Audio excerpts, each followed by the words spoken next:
Hoy, el reverendo Oscar Galdona estará predicándonos el mensaje titulado No matarás, en el Tabernáculo Ebenezer, Barquisimeto, Venezuela.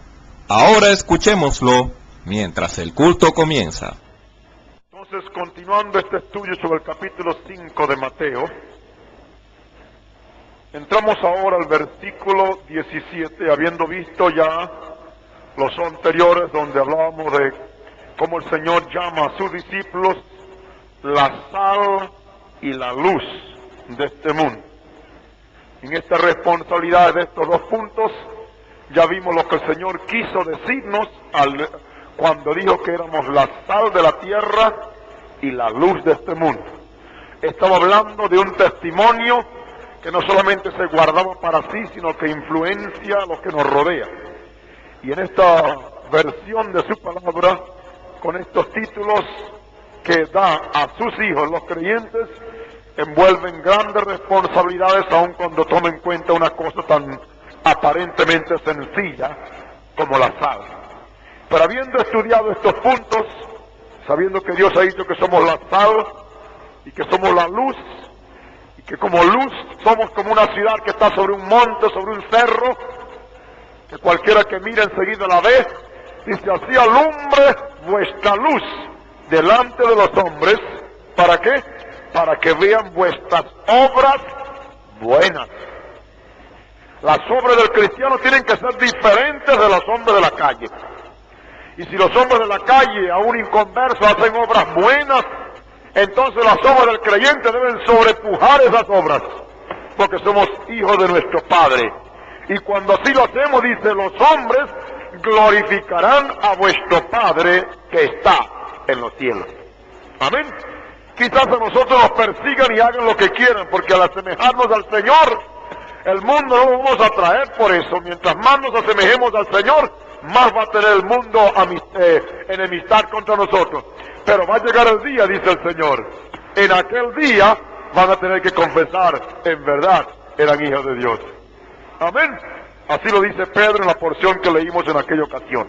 Ahora, verso 17 al 20, hallamos aquí ahora al Señor procurando hacer una comparación, o procurando traer a la mente de los que estaban en su presencia y por ende a nosotros, la importancia del Antiguo Testamento, pero a la vez la fuerza mayor que le da el Nuevo, cuando Dios se dignó engrandecer la ley y magnificarla.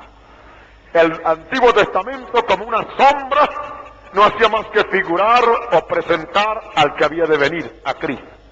Sin embargo, como sombra, no dejamos de entender que era la sombra de un objeto, porque usted no puede hacer sombra de alguna cosa a menos que no presente un objeto.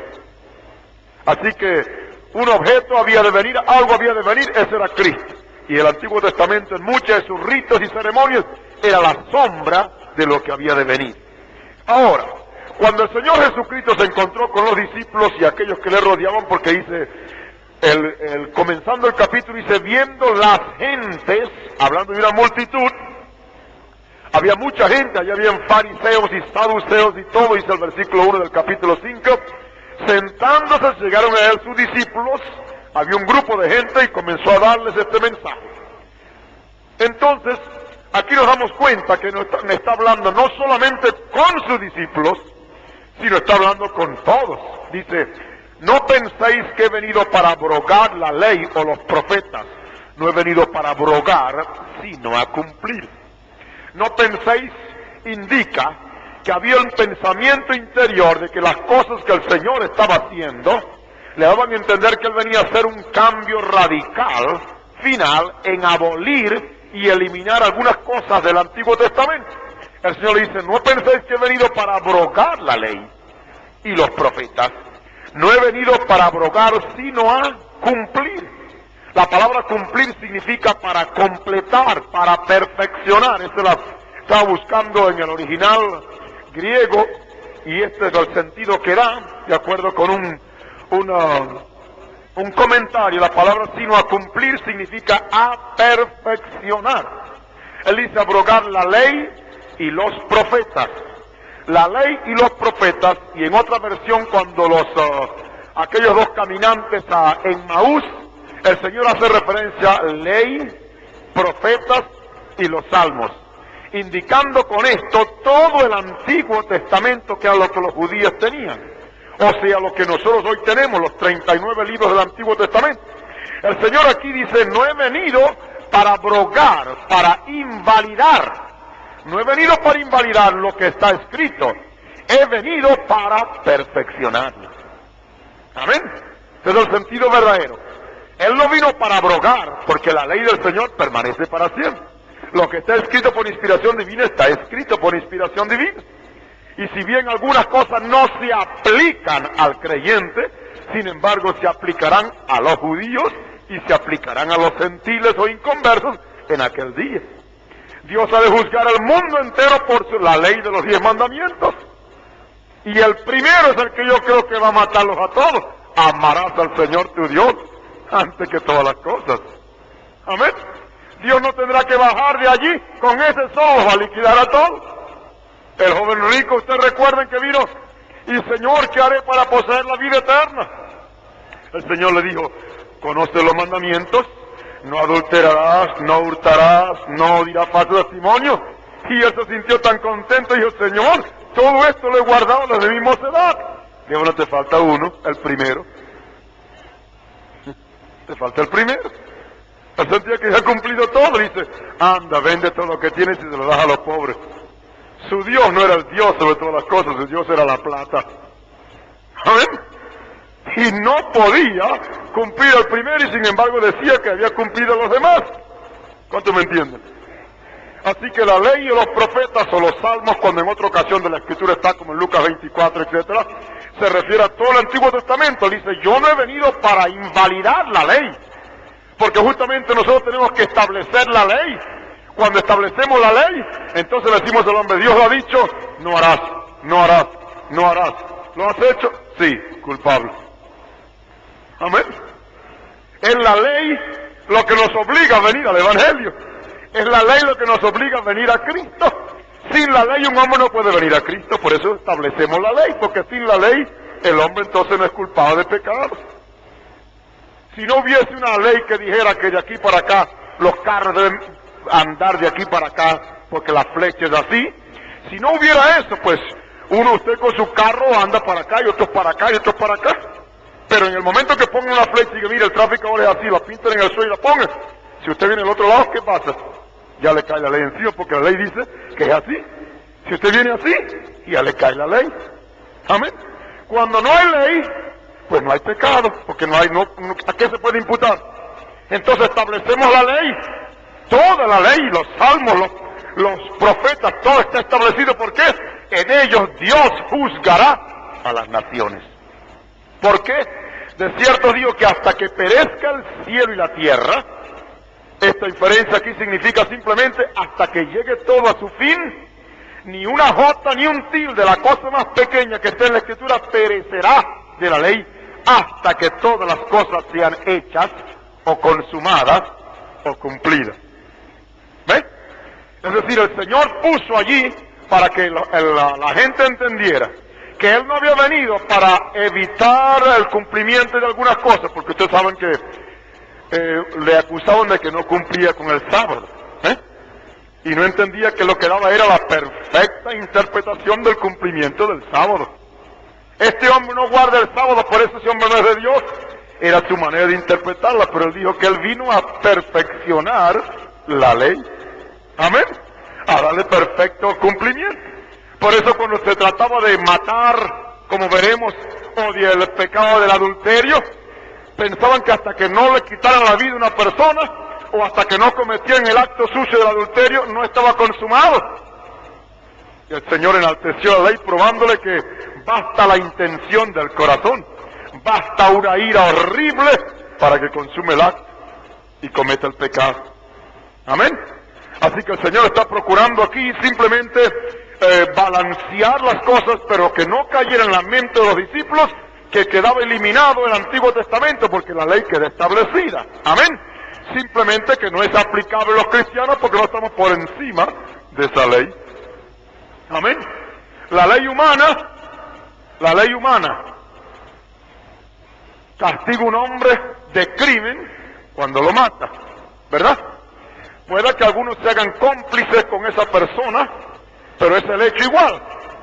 Pero una persona pasa por aquí, tiene deseos de matar a aquel allá, pero no lo hace, la ley no le puede hacer nada. Pero en cuanto a Dios, el hecho está consumado. Amén. El hecho está consumado. Entonces el Señor vino simplemente para enaltecer la ley, engrandecerla y ponerla exactamente donde Dios quiso que fuera puesta, pero que por la dureza del corazón del pueblo en el pasado no podían entenderla. Amén. ¿Por qué? Simplemente la dureza del corazón no le permitía llegar hasta ese punto. Pero lo que estaba escrito allí al decir no matarás, indicaba que no matara ni siquiera con la ira consumada en el corazón. Amén. Pero Dios trata con la gente poco a poco hasta que va subiendo la altura y el grado de espiritualidad para entender perfectamente el plan de Dios en la palabra. Así que hasta que todas las cosas lleguen a terminar, hasta cuando todo dice, nada de la ley llegará a perecer hasta que todo sea hecho. Amén. Y ahora vamos a pasar, porque estos son versículos sencillos, pasemos ahora al verso 19. De manera que cualquiera que infringiere uno de estos mandamientos muy pequeños y así enseñare a los hombres, muy pequeño será llamado en el reino de los cielos. Hacemos una pausa ahí en la mitad de este versículo. De manera que cualquiera que infringiere uno de estos mandamientos muy pequeños, habla en este caso no solamente del pasado, sino de los mandamientos presentes que Él va a dar, porque Él dejó mandamientos, dejó el Señor mandamientos.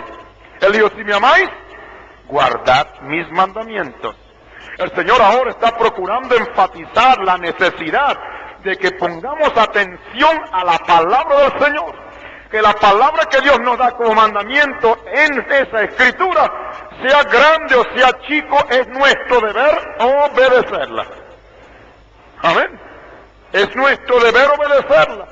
Es por eso que cuando cristianos comienzan a fallar y a rebelarse contra cosas muy sencillas de la escritura, ya comienzan espiritualmente a caer, comienzan espiritualmente a ceder, y es muy fácil después de ceder a cosas sencillas, hacer las cosas más grandes. Hay hombres y mujeres fuera de nuestras iglesias hoy, por sencillamente desobedecer en cosas muy sencillas, donde se le dijo, mire hermano o hermana, no le conviene esto sino hacer esto y esto y esto y esto. Pero como ya estaba en su corazón consumado a hacer determinada cosa, entonces hizo y dispuso hasta que al fin, ¿qué? Lo vemos que en poco tiempo está fuera de la iglesia. ¿Por qué?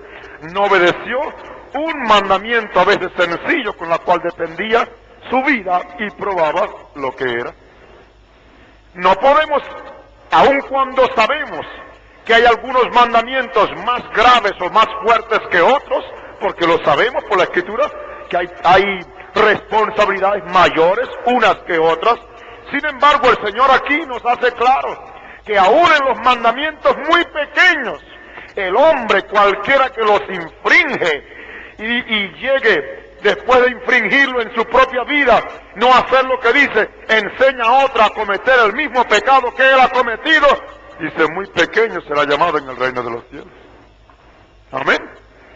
Y esto aquí muy pequeño no significa con esto que siempre vamos a estar en el reino, sino está hablando de que no llega a ser nada absolutamente. Si esa persona toma un mandamiento del Señor, sencillo, cuando dice la Escritura de muchas maneras, muchos, como hemos visto por ejemplo en el pasado leyendo el capítulo 12 del libro de los Romanos, hay tantos mensajes sencillos ahí, mandamientos en el sentido positivo y en el aspecto negativo, muchos mandamientos sencillos allí. Dice el Señor, el que los infringe, el que los rompe, el que los desobedece, el que no los cumple, y luego, al no cumplirlo, viene una persona y le pregunta, mire, eso que se debe hacer así, y eso es lo que usted está acostumbrado a hacer, a no hacerlo, Usted entonces, para respaldar su posición, ¿qué va a hacer? Le va a aconsejar a esa persona igualito como usted ha hecho, rompiendo el mandamiento.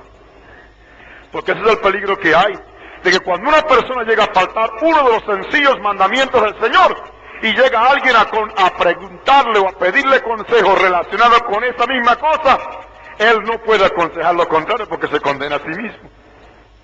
¿Ve usted? ¿Ve el cuidado que tenemos que tener en la interpretación de la palabra? Fíjense ustedes el cuidado que tenemos que tener en no infringir los sencillos mandamientos de la palabra del Señor, por pequeños que sean. La palabra es llamada a ser cumplida.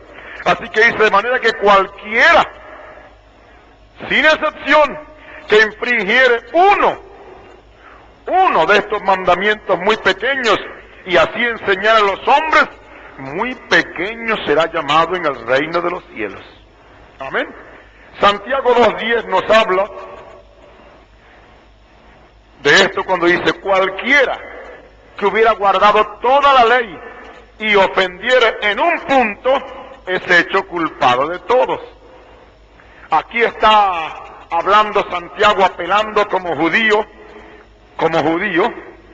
está apelando a la ley, porque a quien él escribe, como dice en el versículo 1, a las 12 tribus que están esparcidas, salud. Aquí Santiago está escribiendo a los judíos convertidos. Fíjense en el primer versículo, Santiago 1, él dice, Jacobo, siervo de Dios y del Señor Jesucristo, a las 12 tribus que están esparcidas, salud. Él está escribiendo a los judíos y él apela a la ley para que los judíos sepan que no pueden violar un artículo de la ley. El que dice que guarda toda la ley pero ofende en uno, dice ya es hecho culpado de todos. Porque el que dijo, no cometerás adulterio, también ha dicho, no matarás. Ahora bien, si no hubieras cometido adulterio pero hubieras matado, ya eres hecho transgresor de la ley. Así que un mandamiento sencillo en la Escritura, hermanos, reconozcamos que Juan dijo que si se pudieran escribir todas las cosas que Jesús hizo y habló, no cabría en el mundo, en el tiempo en que Juan escribió, dónde meter los libros que se habrían de escribir, relatando todas las cosas que el Señor hizo y habló. ¿Ve usted? Entonces, si Juan dice así, y Dios permitió que en este libro así tan pequeño pudiera quedar envuelto todo lo necesario para que los hijos del Señor tuvieran la revelación completa, se entiende que nada de lo que está aquí escrito puede estar de más. Por consiguiente, por sencillo que parezca el mandamiento, es un deber como cristiano, como hijo de Dios, ver que no se ha infringido. ¿Por qué? Al infringirlo, entonces damos la posibilidad de tener que aconsejar a otro por el mismo camino por donde nosotros estamos pisando. ¿Cuánto me entienden? Amén. Entonces dice, el que así lo hace será llamado pequeño en el reino de los cielos. Para seguir dice, mas cualquiera que hiciere y enseñare, este será llamado ¿qué? Grande en el reino de los cielos.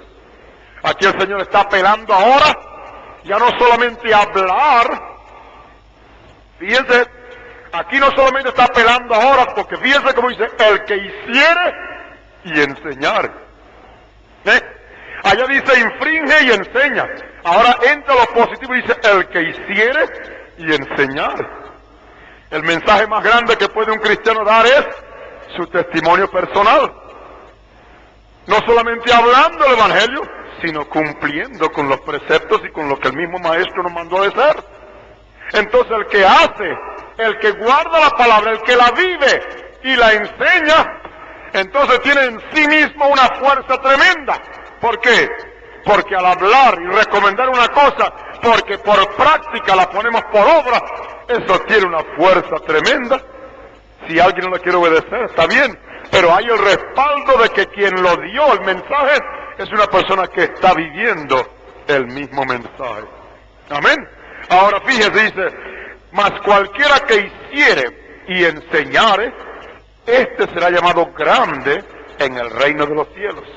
Ahora entendamos que el hecho de enseñar o de hacer es por el conocimiento que tenemos de lo que debemos hacer como cristianos, hijos de Dios. Mira Lucas 12. Lucas el capítulo 12.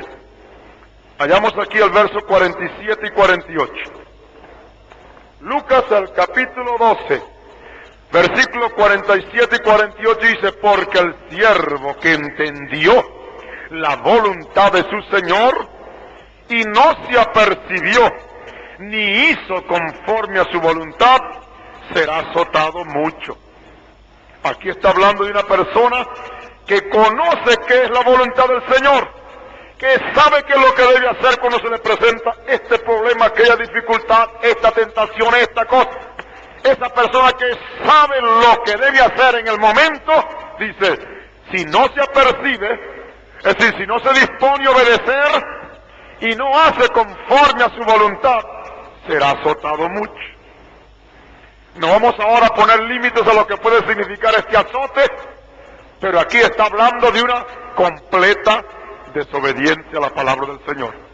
Pueda que quiera significar que si usted es verdaderamente hijo de Dios y se medio desobedece en algunas cosas, Dios permite que le venga una enfermedad o una calamidad o una quiebra en su negocio o una pierna quebrada o un hijo quitado, alguna de esas cosas tremendas. ¿Para qué? Para que se enderece en el camino. O puede significar otra cosa. Pero el Señor dice que la persona que se conoce la voluntad de Dios debe hacerla. Por eso el verso 48 dice: mas el que no entendió e hizo cosas dignas de azote será azotado poco. Aquí habla de la ignorancia, del conocimiento de la verdad de Dios, de la palabra.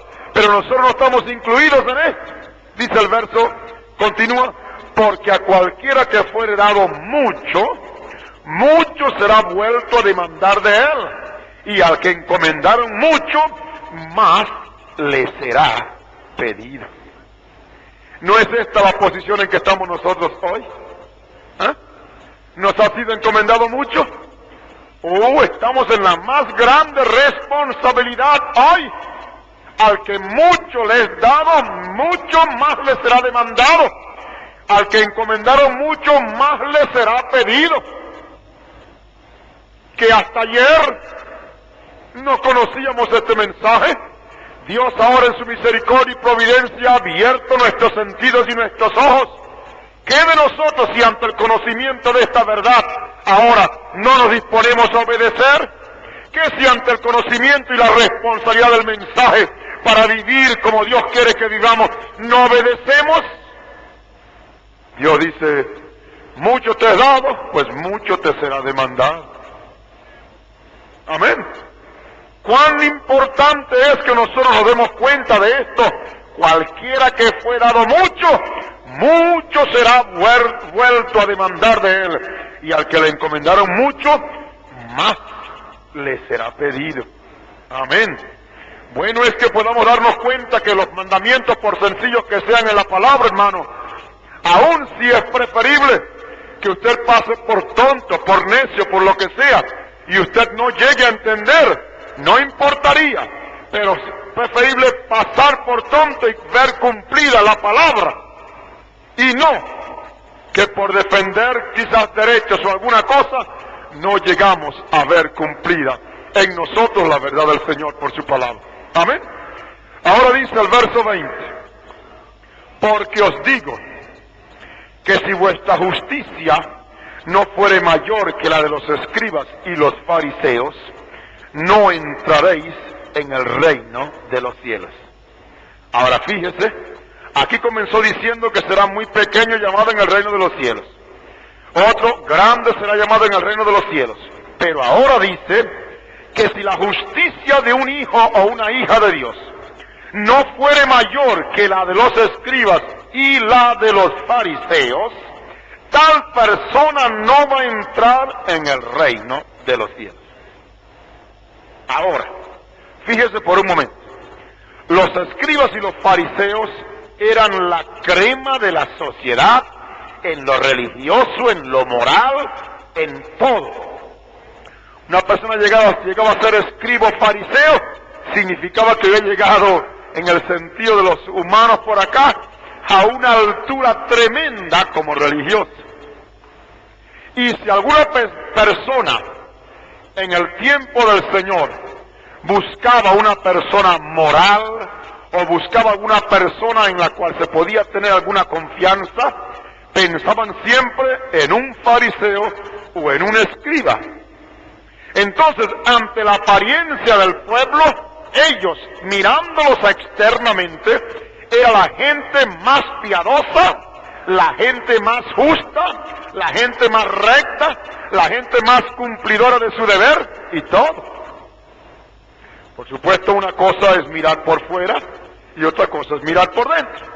Pero el hecho es que ante aquel tiempo, la gente sencilla decía, oh, ¿quién pudiera ser como aquel fariseo? Mire, aquel que vimos por allá, mire en la calle, ora, dedicado completamente al Señor. Algo parecido a lo que vemos hoy por ahí, ¿verdad? Gente vestida muy rara y nos parece que la gente que no conoce dice, hoy esa persona así, ¿verdad? Se la pasa todo el tiempo ya con el Señor y anda vestido así, anda vestido así. Igual como en el pasado. El Señor dice, mire, si un hijo de Dios, una persona, su justicia no es mayor que la de estos hombres, dice, no puede entrar al reino de los cielos. Amén. Si el Señor pasara por estas calles y viera a muchos de los religiosos de la mayoría de nuestro país y le dijera a esa gente, mire, esta gente es nada para lo que yo demando. Para que ustedes puedan entrar al reino de los cielos, ustedes tienen que ser más justos que ellos. ¿Qué es lo que el Señor estaba poniendo ahora? El Señor aquí con esto estaba indicando que Él no mira la apariencia. Amén. Esto es exactamente lo que en estos días venimos diciendo, hermano. No se la eche de santurrón o santurrona. No pretenda hacer o vivir una cosa que no está conforme a la palabra. No pretenda simplemente hacer las cosas porque el hermano está diciendo, o la hermana está hablando, o la iglesia está mirando. No, hágalo porque el Señor desde arriba lo está viendo. Amén. Estos no son tiempos ya para que si hay un tiempo de consagración pasamos adelante todos. Ay, me vieron pasar adelante. Bueno, y se siente un fresquito. No, nada de eso. Es un asunto personal suyo con Dios. Porque cuando el Señor venga a buscar a su iglesia, recuerde, dice, yo conozco el fundamento mío. Amén. Yo conozco a los que son míos, dice el Señor. Así que si usted quiere en verdad estar a donde el Señor quiere que usted esté, usted tiene que ser como Él dice en su palabra. No por el hermano Galdona, no porque el hermano Green estuvo, no porque la iglesia ahora está dando pasos, es por asunto personal suyo con Dios. ¿Me entiende, mi hermano? Es asunto de su propia vida por la cual usted tiene que ahora enderezarse, no por mí. Yo tengo que enderezar la mía si tiene algunos entuertos, y usted tiene que enderezar la suya. Es asunto personal con Dios. ¿Cómo está usted viviendo? Yo quiero ser como aquel hermanito, aquella hermanita. Y el Señor dice, cuidado, porque está mirando la apariencia. Si ese hombre no está bien por dentro, si esa mujer no está correcta por dentro, tú estás viviendo engañado. La justicia que yo demando es más que esa. Miren al gran hombre del pasado. Dios llamó a Samuel y era un profeta. Y el Señor dijo, anda, allá a la casa de Isaí. Ahí tengo hombres a quienes tengo uno ahí, quiero que me unjas. Y él llegó allá. Y cuando él vio el hijo mayor, a este muchacho grande y hermoso, y quizás está bien vestido ahí, dijo, aquí está el hombre que Dios tiene. Con razón mandó el Señor para acá. Y en lo que sacó el jarro de aceite, le dijo el Señor, un momentico, Samuel, ese no es el hombre. Amén. Tú estás mirando lo que está por fuera, yo estoy mirando lo que está por dentro. Eso sería un asombro para un profeta, pero así es. No debemos estar mirando las exterioridades, sino mirar cómo estamos por dentro en nuestra vida particular solo con Dios. Señor demanda entonces que nuestra justicia tiene que ser mayor que la apariencia que los hombres y mujeres, por muy buenas que puedan mostrar, sean. Porque esa apariencia o eso por fuera tiene que estar respaldada con la vida vivida por dentro. Amén. No siga ahora sino el ejemplo del Maestro en su palabra. Si tu justicia no fuere mayor que la de los fariseos y de los escribas, no vas a entrar en el reino de los cielos. Entonces aquí nos damos cuenta que la demanda del Señor a nuestra vida es un cambio de corazón. Él dijo a aquellos que quizás miraban a los fariseos y a los saduceos y a los escribas y los alababan, y dice: lo que los hombres tienen por sublime, delante de Dios es abominación. No os engañéis. Lo que los hombres tienen por sublime, delante de Dios es abominación. O sea que no es la apariencia humana, no son los preceptos o dogmas externos los que nos van a mejorar, es el cambio de corazón. Por eso aquí, cuando pasa al versículo 21, dice: oísteis que fue dicho a los antiguos, no matarás, mas cualquiera que matare será culpado del juicio. Fíjense cómo va entrando el Maestro aquí para llevar la enseñanza a la profundidad del corazón. Oíste que fue dicho, no matarás. Mas alguno que llega a matar, entonces será culpado del juicio, tiene que ser juzgado. Tiene que ser juzgado, y el juicio, la ley demanda que el que mata muera. Ojo por ojo, diente por diente, vida por vida. Así decía la ley antigua. Entonces dice: oíste que fue dicho a los antiguos, no matarás. Ese, como van a entender, ¿ves los fariseos y los escribas? Ninguno de ellos tiene aparentemente sangre en sus manos. Ellos no han matado a nadie. Entonces el Señor dice: te voy a enseñar algo mayor que la gente no ve. Está escrito, no matarás. Y si alguno llegara a hacerlo, será culpado. Hay que llevarlo al tribunal. Y el juez va a declarar sentencia y va a decir culpable y ha de morir. Ahora fíjense. El Señor dijo: yo no he venido a invalidar la ley, yo he venido a invalidar los profetas y lo que fue escrito. Yo he venido ahora aquí a enaltecerlo, a ponerla en la posición a donde primordialmente en el corazón de mi Padre estaba, que así es la ley verdadera. Matar no significa herir a una persona hasta que la vida se le vaya. Entonces apela al otro versículo. Mire cómo dice: mas yo os digo, está escrito, no matarás. Ahora yo voy a cumplirla, voy a perfeccionarla. Matar solamente no es el pecado, mas yo os digo, cualquiera que se enojare locamente, sin razón, con su hermano, será culpado del juicio. Fíjese hasta dónde va. Dice: oíste que fue dicho, no matarás, mas el que mata, el que lleva a cabo la acción, será culpado del juicio, será culpado de muerte, será llevado ante el juez, ante el tribunal para que le dicten sentencia. Ahora fíjese lo que el Señor dice, que es digno de muerte. Os digo, cualquiera que se enojare locamente, sin razón, con su hermano, será culpado del juicio. Amén. Miren ahora, la ira, el enojo, loco sin razón, dice el Señor. Hay personas, como yo comenzaba a decir antes del estudio aquí, como una sencilla introducción, de que no es necesario que usted hiera a alguien para matarlo, con armas sea del tipo que sea.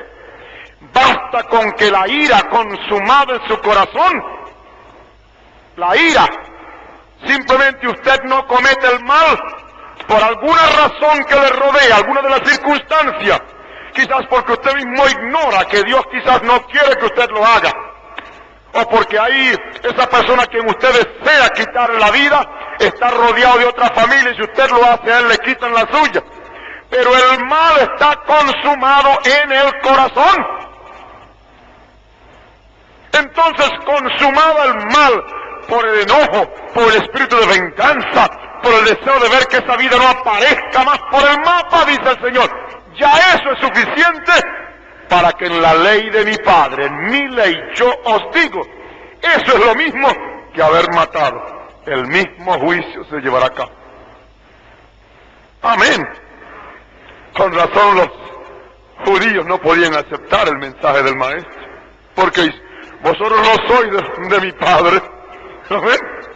Vosotros no sois de mi Padre, porque si fueras de mi Padre oirías mi palabra. Una persona que no sea del Señor no puede recibir esta palabra, porque este es el tiempo para probar quién es quién. ¿Me entienden? Este es el tiempo en que probamos quién es quién. Cuando esposo y esposa en la casa se han puesto tan enojados hasta que se le ve que se ponen verde, amarillo, colorado, de todos los colores uno con el otro. Lo que le falta es simplemente llevar a cabo la cosa. No la llevan a cabo porque, bueno, alguna cosita los frena de una parte o de otra. Dice el Señor, eso es igualito según la ley mía, según la ley de mi Padre, eso es igualito al que hubiera matado. ¿Ve usted por qué la Escritura no admite que una persona se enoje sin razón? El que se enoja locamente con su hermano, porque en ese enojo hay muchas cosas, ¿sabes? Amargura, enojo, ira, voces, maledicencia, malicia. ¿Ve usted? Cuando usted llega ya al enojo, es porque ha habido malicia, ha habido ya amargura, ira, enojo. Y con el enojo hay las voces y hay las malas palabras. No se refiere a malas palabras simplemente a que sean en verdad palabras obscenas, sino palabras maldichas. ¿Me entiende? Usted no tiene que salir con alguna palabra insolente a una persona, sino simplemente que la palabra esté mal dicha. Un epíteto que no cuadre, un apodo que no convenga, un nombre a quien usted le llame a una persona cuando en verdad esa persona no es digna de ser llamada así. Por eso sigue más abajito, ¿y qué es lo que dice?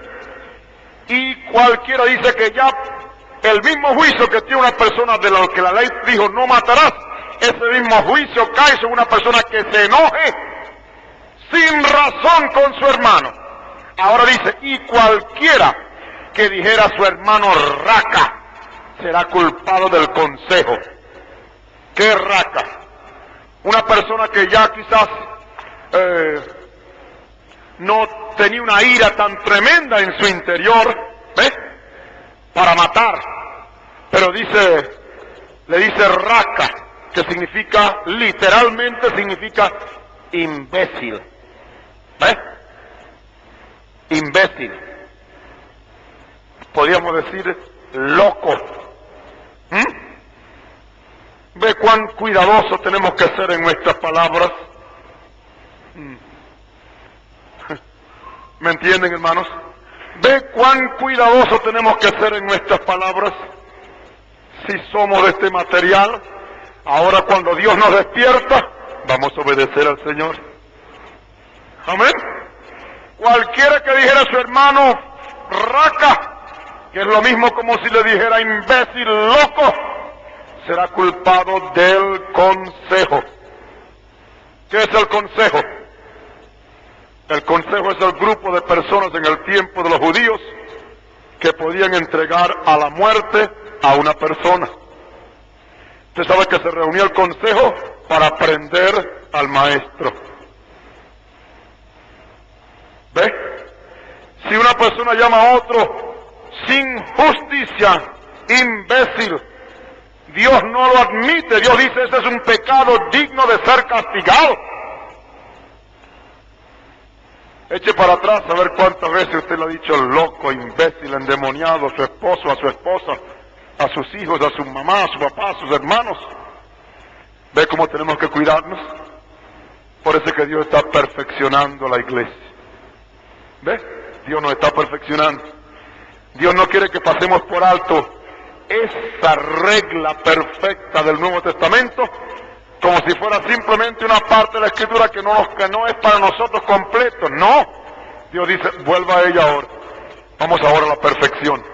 Ya eres salvo, ya tienes el bautismo del Espíritu Santo, ya has entrado en esto y dice, bueno, vamos a perfeccionarte ahora. Amén. Gloria a Dios. Entonces es imposible que una persona ahora, bajo el conocimiento de esto, podrá insistir en violar la palabra del Señor. Dice, no llamarás a tu hermano ni siquiera imbécil. Luego dice, y cualquiera que dijera a su hermano raca.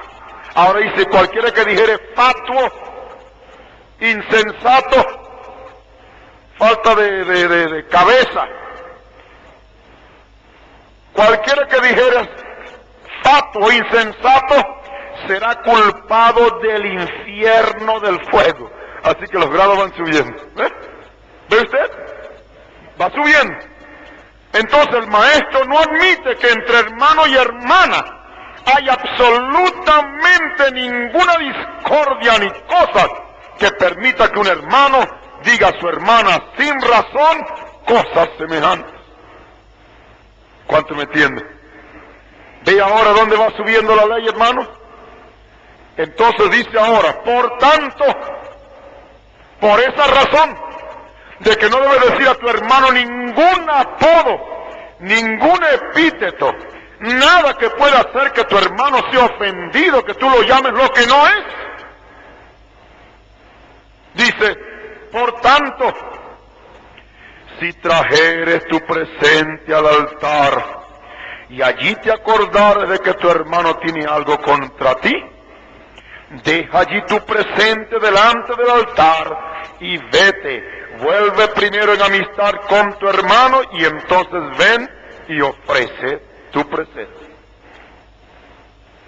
El Señor dice, fíjense usted, no dice aquí que si tú tienes algo con tu hermano, sino que tú te acuerdas de que tu hermano tiene algo contra ti. Fíjese a dónde va la ley. Parece ser que yo no tengo ninguna responsabilidad si un hermano me ha ofendido a mí. Y en cierto sentido que no tengo una responsabilidad en la ofensa, pero tengo una responsabilidad en arreglar aquel problema para que aquella persona conmigo tenga paz. Si después de usted insistir en querer arreglar esto, esa persona no lo hace, usted ha cumplido hasta donde Dios ha dicho en la palabra. Pero si usted viene a orar, usted viene a ofrecer el culto al Señor y allí se acuerda que hay algo entre su hermano con usted, dice, un momentico, de nada te sirve lo que vas a hacer. Deja allí tu presente, deja tu oración, deja todo allí y ven y arregla tu cosa con tu hermano. ¿Ustedes se han fijado lo que dice en Efesios 4:26? Un pasaje paralelo en versículos 2 corticos allí, un solo versículo corto. Efesios 4:26 dice, airaos y no pequéis. Y dice, no se ponga el sol sobre vuestro enojo. No se ponga el sol sobre vuestro enojo. Dando a entender que si hubo alguna razón por la cual usted se enojó, con o sin razón, porque no hay duda de que podemos enojarnos santamente, cuando vemos la maldad extremada en algunas cosas, hay el enojo santo. Pero dice, aún ahí dice, no se ponga el sol sobre vuestro enojo. Casi sin duda o sin dificultad, podemos hallar muchas veces a personas que tienen cierto derecho de enojo santo, pero lo mezclan en el interior con el yo, con la propia persona, y ese enojo se vuelve pecado. ¿Se me entiende? Es por eso que es preferible no enojarnos de ninguna manera. Dice, no se ponga el sol sobre vuestro enojo. Yo en estos días pasados dije que cuántos son los hermanos y hermanas que si son esposos creen que a su lado está el esposo, a su lado está su esposa, pero entre los dos está durmiendo el diablo ahí a todas anchas. ¿Por qué? Porque no han arreglado sus problemas y están enojados. un hermano o una hermana, quizás esté solo en su cama y esa noche se invoca en el Señor y busca al Señor y todo, y tiene problemas con su hermano y con su hermana y cree que está durmiendo toda la noche tranquilo solo en su cama y no sabe que tiene al lado el diablo, porque dice: no se ponga el sol sobre vuestro enojo. Amén. No se ponga el sol sobre vuestro enojo. Esto indica que por más grave que sea el problema, haga su parte por arreglarlo. Si esa persona no lo quiere arreglar, es asunto de él. Por más que brinque y salte y ore y haga lo que quiera, esa persona está en completa desobediencia a la palabra del Señor. Porque tiene en su corazón enojo y raíz de amargura y ira. Y dice: Señor, no se ponga el sol sobre vuestro enojo. Este es uno de los mandamientos muy pequeños. Pero si usted lo infringe, usted infringe este mandamiento. Y usted mañana se consigue con un hermano o una hermana que le dice: mire mi hermano, ahí tengo un problema con el hermano y tal. Usted que está tan acostumbrado a dejar pasar todas esas cosas, usted no puede ser la persona que tenga autoridad para decirle: vamos ya mi hermano para ayudarte a arreglar ese problema, porque no se ponga el sol sobre vuestro enojo. ¿Ve? Entonces usted infringe uno de esos mandamientos pequeños y entonces así enseña a los demás. ¿Ve el peligro de infringir cosas muy pequeñas? El Señor dice: no se ponga el sol sobre vuestro enojo, indicando que la ira, el que se enoja con su hermano ya peca, y mucho más cuando es sin razón, locamente.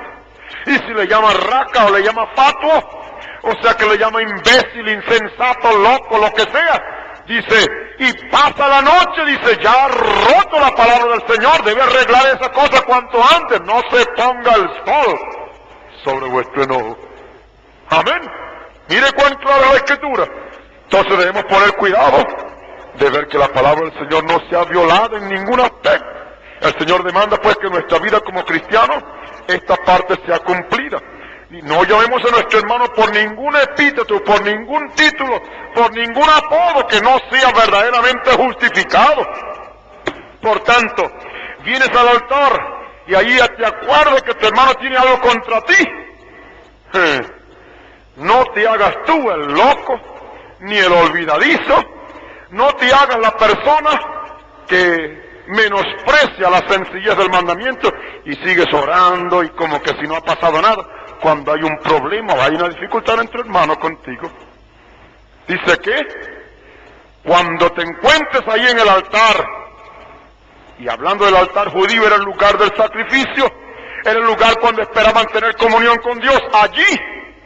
¿Por qué dice allí? Porque una persona sensible a la voz del Espíritu, una persona que en verdad es hijo de Dios, es allí donde Dios le va a recordar que la cosa está mal. Amén. Y ese es el momento justamente cuando Dios recuerda para que se arregle. Hasta el punto que dice: no sigas ofreciendo el culto, no sigas haciendo lo que hace. Allí mismo dice: deja tu cosa ahí, vuelve para atrás, busca a tu hermano y arregla ese problema con él. Amén. Es la demanda del Señor. Deja allí tu presente delante del altar. Corta tu oración, corta tu adoración, corta tu culto y vete y arregla ese problema con tu hermano y se vuelve primero en amistad con tu hermano. Oh, ¿cómo aconseja usted cuando tiene un problemita con su hermano y con su hermano? No, para el culto, porque ya pueda que el Señor, ¿no? Y usted lo deja venir al culto y lo vuelve a invitar para el culto. Y sin duda que en el culto es un lugar para ser movido. Pero si ya está movido antes de venir al culto, de allí para atrás debe seguir antes de volver para acá. Arreglar ese problema con su hermano, con su hermano. Amén. Vuelve primero en amistad con tu hermano. Y entonces ven y ofrece tu presente. El mismo capítulo 9 y el versículo 13 de Mateo nos dice: andad pues y aprender qué cosa es misericordia quiero y no sacrificio. ¿Ve? Dios pone primero las leyes espirituales, morales, las leyes de adentro del corazón, antes de la cosa externa. El culto Sin duda que el culto es del corazón, pero se manifiesta en lo externo. ¿Cómo sé yo que usted está aprovechando el culto? Porque lo veo que en el tiempo del canto, usted canta, en el tiempo de la oración, usted ora. Esa es la manifestación externa de que estamos unidos en un espíritu llevando a cabo un culto que agrada a Dios, rindiéndole culto al Señor. Entonces la manifestación externa es el fruto de lo que está dentro. Sin duda que algunas veces hay una manifestación externa contrae lo que está por dentro. Pero hablando de lo normal, de la abundancia del corazón, habla la boca. El Señor dice, anda y aprende. ¿Qué cosa es misericordia quiero y no sacrificio? Busquen Oseas, el capítulo 6, verso 6. Y allá hallamos el Señor repitiendo esta palabra, porque el Señor aquí citó esta palabra en Lucas 9, de aquí del libro de Oseas, dice, porque misericordia quise y no sacrificio, y conocimiento de Dios más que holocaustos. ¿Ve? Conocimiento de Dios más que sacrificios, más que holocaustos. Misericordia primero. La posición nuestra de perfecta hermandad con los hermanos. Por eso dice la Escritura, seguid la paz con todos. Si se puede hacer cuanto está en vosotros, tened paz. ¿Con quién? Con todos los hombres. Hasta donde la responsabilidad suya es, hasta donde usted puede hacer, tenga usted paz a toda costa. Si el otro no la quiere tener, déjelo él con Dios, pero usted tenga paz a toda costa. Si se puede hacer cuanto está en vosotros, dice el Señor, tener paz los unos con los otros, tener paz con todos los hombres. Misericordia quiero y no sacrificio. Conocimiento de la verdad de Dios en cumplimiento al deber, antes que todos los holocaustos, antes que todo lo que podamos hacer. Por eso el Señor dijo a través de Samuel a Saúl, tiene el Señor tanto contentamiento en sacrificios y en animales que en obedecer a la palabra del Señor. ¿Ve? Muchas veces usted entra a un culto y sale igualito o peor. ¿Por qué? Hay algo que usted tiene que arreglar que no lo ha arreglado. Y no le puede entrar nada porque hay contrariedad en cuanto a la palabra del Señor. Tenemos que obedecer la palabra. Concíliate pues entonces con tu adversario pronto, entre tanto que estás con él en el camino. Mientras estamos en esta vida, antes de que se ponga el sol, arregla tus problemas con tu hermano y con tu hermana. ¿Qué está procurando indicarnos el Señor aquí, hermano? Que la responsabilidad más grande y tremenda entre creyentes es que no puede haber enojo, ni problemas, ni pleito, ni contienda, ni luchas entre hermanos y hermanas que se llaman hijos e hijas de Dios, y mucho menos si dicen que son de la novia. ¿Me entiende usted? ¿Cómo puede usted justificar entonces cuando el Señor no admite ninguna de estas cosas y más bien le ordena? Dice, ¿tienes adversario? ¿Tienes hermano y hermana con la cual hay calamidad, adversidad por palabra o lo que sea? Dice, concíliate, arréglate con tu adversario mientras andas con él en el camino. ¿Por qué? Es la oportunidad que Dios nos da. Si usted llega a tener un problema con una persona y esa persona la va a poner a demandar a usted o va a aplicarle la ley,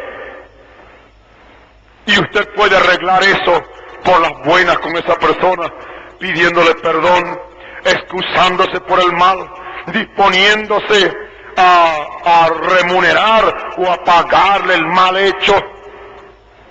No es mejor hacer eso que tener que presentarse, porque al presentarse en la ley tiene que juzgar. ¿No es así? Esto es lo que el Señor dice. Si llega el problema en la situación en la cual tienes un problema con tu hermano, ¿por qué tienes que esperar hasta que le venga a la iglesia para que se arregle? ¿Por qué tienes que esperar hasta que el pastor lo tenga que saber? ¿Por qué tienes que esperar que el mundo lo sepa?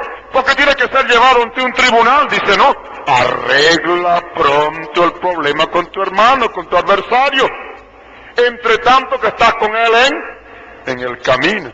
O sea, antes de que seas llamado a juicio, antes de que seas llamado a un tribunal, antes de que seas puesto en el lugar donde Dios tenga que resolver y juzgar tu situación. Amén. El sentido verdadero de esto es que Dios demanda que los que son hijos e hijas suyas no puede haber, hermano, enojo, ni ira, ni voces, ni nada. No puede haber lucha, no puede haber pelea. Porque recuerda, la Escritura dice, como el árbol cae, así se queda. Y si el Señor viniera a buscarle a usted esta noche, usted muere esta noche y muere con esta cosa, porque ¿cuántos son los que mueren repentinamente del corazón? Amén. Entonces, si usted muere con ira, muere con rabia, muere con enojo, contra su hermano, contra su hermana, no es que como el árbol cae así se queda. ¿Por qué entonces el Señor apela y se arregla este asunto con tu hermano, con tu hermana, mientras estás en el camino? ¿Cuándo? En el día que se te venga la memoria. Se te viene a la memoria ahora que tienes problemas con tu hermano, con tu hermana, no importa quién puede ser. Si es tu hermana contra ti o tu hermano contra ti, dice, concíliate con tu adversario presto mientras andas con él en el camino. O sea, ¿cuándo? No se ponga el sol, no anochezca. El sol no se ponga sobre vuestro enojo. Amén.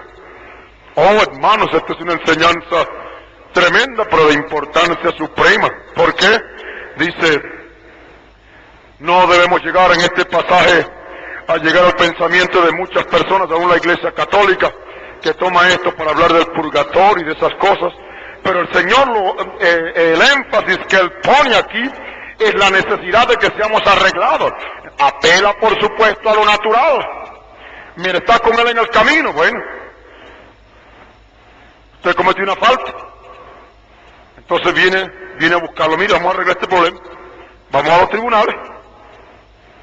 O vamos ante el juez, o vamos a la inspectoría, o vamos a donde sea la razón de la causa de la falta. Vamos a arreglar esto.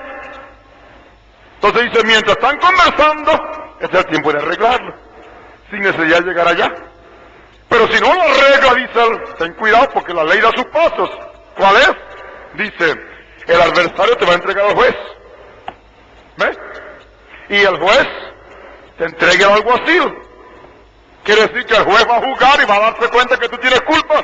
Te va a entregar al alguacil. El alguacil es el hombre que agarra a los presos y los lleva para la cárcel. ¿Y se has echado dónde? En prisión.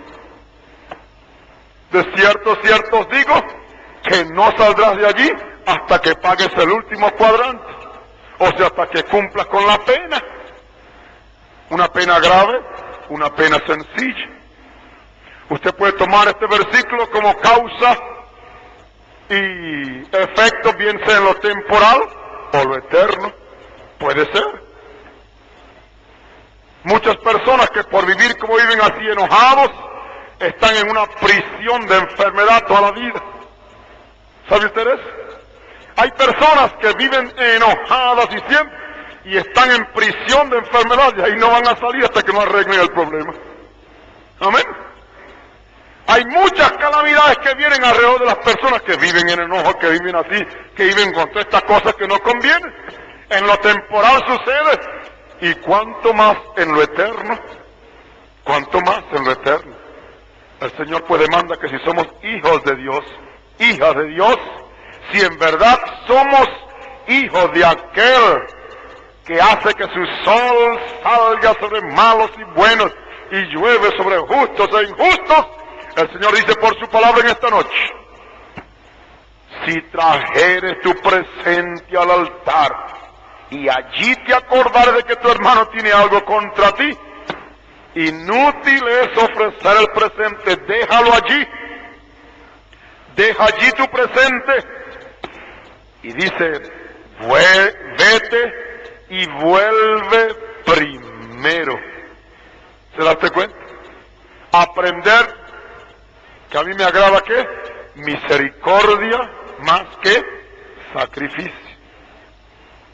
Conocimiento de Dios más que holocaustos. Tiene el Señor tanto contentamiento con los sacrificios y holocaustos como en obedecer la palabra del Señor. Deja allí y vuelve primero en amistad con tu hermano.